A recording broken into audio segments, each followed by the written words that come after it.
पारुल अब आजाद थी उस घुटन भरी जिंदगी से। आज 6 साल हो चुका था रोहित से अलग हुए। उस नरक से नहीं निकलती तो शायद जिंदा लाश बनकर जिंदगी जीनी पड़ती।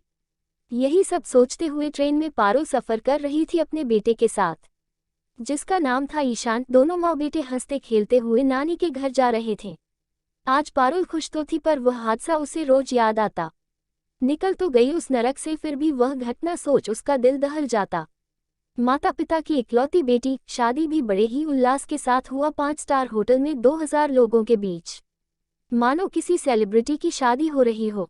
धूमधाम से शादी हो गई। ससुराल में सिर्फ सास थी। माता पिता की इकलौती संतान होने की वजह से साथ में बहुत सारे सामान गहने मिले थे।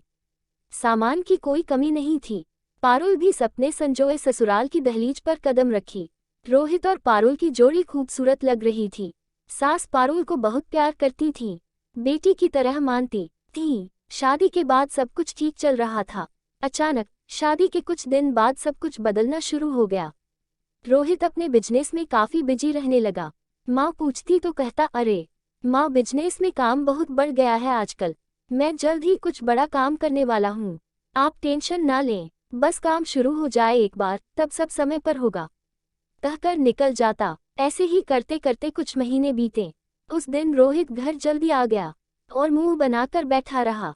माँ के पूछने पर बताया कि बहुत बड़ा धोखा हुआ है मेरे साथ, सब पैसा डूब गया। माँ बेचारी बेटे को परेशान देख पारुल भी आई और समझाई कि ये सब तो होता ही रहता है, आप बिल्कुल भी चिंता ना करें, सब ठीक होगा। रोहित को तसल्ली देने लगी। कुछ हफ्ते बीते। रोहित घर पर ही रहने लगा। अब घर ही हालत खराब होने लगी। रोहित का ध्यान बस पैसे के आने के इंतजार में ही था। इसी समय इधर पारुल प्रेग्नेंट थी। माँ का घर चलाना अब मुश्किल हो रहा था। ये सब देख पारुल ने रोहित से बात की, रोहित आप कब तक पैसे आने का इंतजार करेंगे?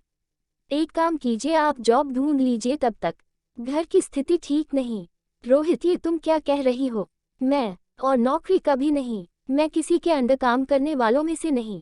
और हम अपना दिमाग ज्यादा चलाओ मत, मुझमें समझ है कि मुझे क्या करना है, अपना दिमाग सिर्फ किचन में ही चलाओ, समझी? इतना कहकर वह फोन पर किसी से बात करने लगा।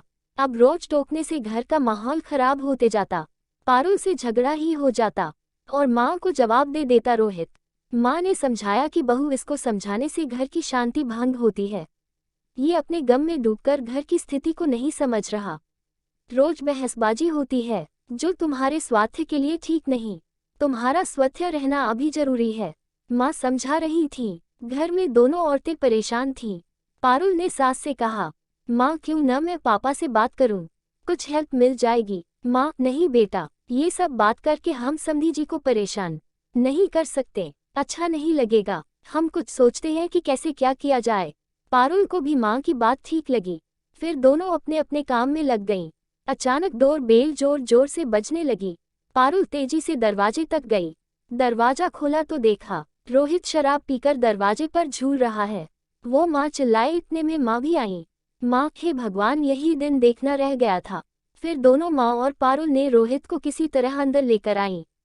अब घर में और भी तनाव का माहौल हो गया।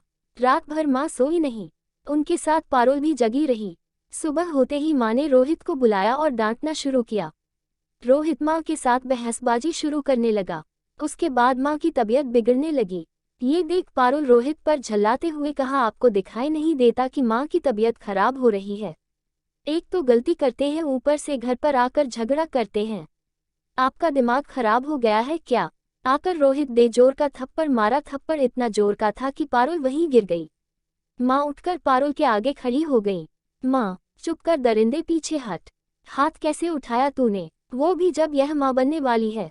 अभी का अभी चला जा यहाँ से, नहीं तो मैं मोहल्ले वालों को बुलाऊंगी। रोहित घबराते हुए अपने कमरे की तरफ भागा। माँ ने डॉक्टर को कॉल करके बुलाया। डॉक्टर ने कहा, घबराने वाली कोई बात नहीं, कुछ दवाएं देकर चली गई। माँ मायूस होकर रोने लगी, कहने लगी, कैसा हो गया है ये लड़का, मैं क्या करूं, कुछ समझ नहीं आ रहा। माँ, पारुल बेटा, तू अपने मायके चली जा, यहाँ तुझे आराम नहीं, घर का माहौल भी ठीक नहीं। तू जा, वहाँ अच्छे से देखभाल होगी तेरी, यहाँ रहना ठीक नहीं अब तेरा। पारुल, नहीं माँ, मैं कहीं नहीं जाने वाली। अगर जाऊंगी तो आपको साथ लेकर, नहीं तो नहीं। आपको छोड़कर कैसे जा सकती हूँ? हमको अब घर की स्थिति सुधारनी होगी माँ। ऐसे हम भाग नहीं सकते और कब तक भागेंगे। मिलकर हम इस दुख का सामना करेंगे माँ, देखिएगा सब ठीक हो जाएगा। इतना कहकर पारुल ने माँ को गले लगा लिया। मैं कहीं आपको छोड़कर नहीं जाऊंगी। रोहित का रोज का ड्रामा हो गया था। अब पारुल ने हिम्मत दिखाई, उसकी चेतावनी दी कि अगर घर में हल्ला हंगामा हुआ तो वो पुलिस को बुलाएगी। राहुल अब रोज ही शराब पीने लगा था, लेकिन पीकर वह सीधे अपने कमरे में जाता। कोई हंगामा नहीं होता घर में। इधर पारुल ने माँ से कहा, माँ क्यों न मैं बच्चों को ट्यूशन पढ़ाऊं। मैं भी बैठी ही हूँ, इसी बहाने पैसे भी आएंगे और मैं बिजी भी रहूंगी। कुछ दिन बाद से ट्यूशन शुरू हो गया। माँ ने हामी भरी। पहले ही बैच में बच्चे अच्छे खासे आने लगे। रोहित को इग्नोर कर सास बहू व्यस्त रहने लगी। इधर रोहित को नशे की इतनी बुरी लत लग गई थी कि वह सिर्फ पीने के बारे में सोचता। हद तो तब हुई जब घर से सामान कब गायब हो जाता पता ही नहीं चलता। जब उस सामान की जरूरत होती तब पता चलता कि सामान ही गायब है। माँ दिन भर सामान ढूंढने में रहती। उन्हें अब आभास हो चुका था कि कुछ सामान घर से गायब हो रहे हैं। उस घर में कभी ताला नहीं लगता। घर में था ही कौन, बस 3 लोग। आज घर में मकर संक्रांति का त्योहार था। माँ ने कहा, बहू आज नई साड़ी और चूड़ियाँ बदल लेना। आज के दिन नए साल की शुरुआत होती है, सब कुछ नया पहना जाता। पारुल ने कहा, जी माँ मैं पहन लूंगी। पारुल खुशमन से तैयार होने गई। जाते ही उसने माँ को आवाज देना शुरू किया। माँ आवाज सुनकर कमरे में आई तो देखा पारुल के सारे गहने गायब हैं। सारे डब्बे दिखा दिखाकर पारुल रोए जा रही थी। माँ समझ गई कि ये हो न हो रोहित का ही काम है। रोहित को फोन कर बुलाया गया। माँ के लाख बार पूछने के बाद रोहित ने स्वीकारा कि मैंने ही गहने बेचे हैं, मुझे पैसों की जरूरत थी। माँ ने थप्पड़ मारते हुए कहा, तेरी हिम्मत कैसे हुई बहू के गहने बेचने की। अभी का अभी गहने लेकर आ, नहीं तो पुलिस को बुलाया जाएगा। रोहित ने कहा, अब गहने कहाँ से मिलेंगे, मैंने तो 1 महीने पहले ही बेच दिए थे। माँ ने बहुत बातें सुनाई। रोहित पर कुछ ना असर हुआ, उल्टा वह गुस्से में तमतमाते हुए कहा कि अब मैं इस घर में नहीं रहने वाला, मैं जा रहा यहाँ से। और उसी वक्त घर से निकल गया। माँ को लगा कि गुस्सा कम होगा तो आ जाएगा खुद। माँ की ममता कहीं कोने में दबी हुई होती है। लाख बच्चे झगड़ा करें, फिर भी माँ तो माँ ही है। वह रोहित को फोन करने से खुद को ना रोक पाए। माँ, रोहित कहाँ हो तुम? रोहित, क्यों फोन किया है आपने? अब यहाँ भी शांति से नहीं रहने देंगी? मुझे नहीं आना घर, मुझे बस अपनी जिंदगी जीना है। मुझे उस घर में घुटन होती है। आज के बाद मुझे कभी फोन मत कीजिएगा, रहिए अपनी चहेती के साथ। रोहित ने इतना कहकर फोन रख दिया। माँ रोए जा रही थी।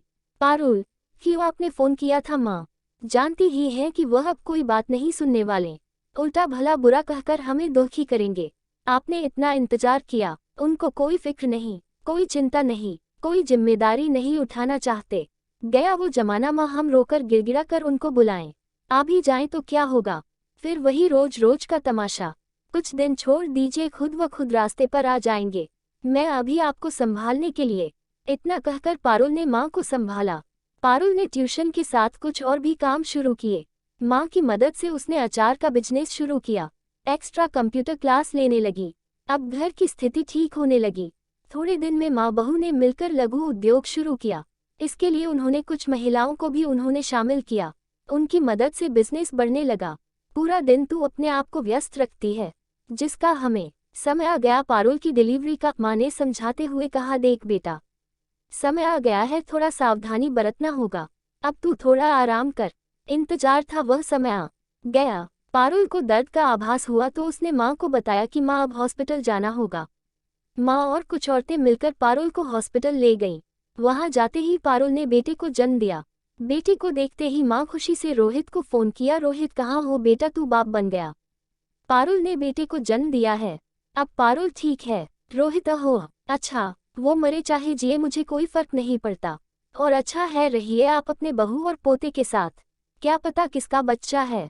और हम ध्यान से, अब मुझे किसी भी बहाने बुलाने की कोशिश मत कीजिएगा, क्योंकि मैं अपनी दुनिया बसा चुका हूँ। फिर से आज माँ का दिल टूट गया। आंखों में आंसू लिए वह पारुल के पास गई। पारुल माँ का चेहरा देखते ही समझ गई। पारुल, माँ आपको कितनी बार समझाए, अब वो पहले की तरह नहीं, उनको कोई फर्क नहीं पड़ता, उनके व्यवहार से ही लगता है। माँ, कब तक हम अपने आप को दर्द देते रहेंगे?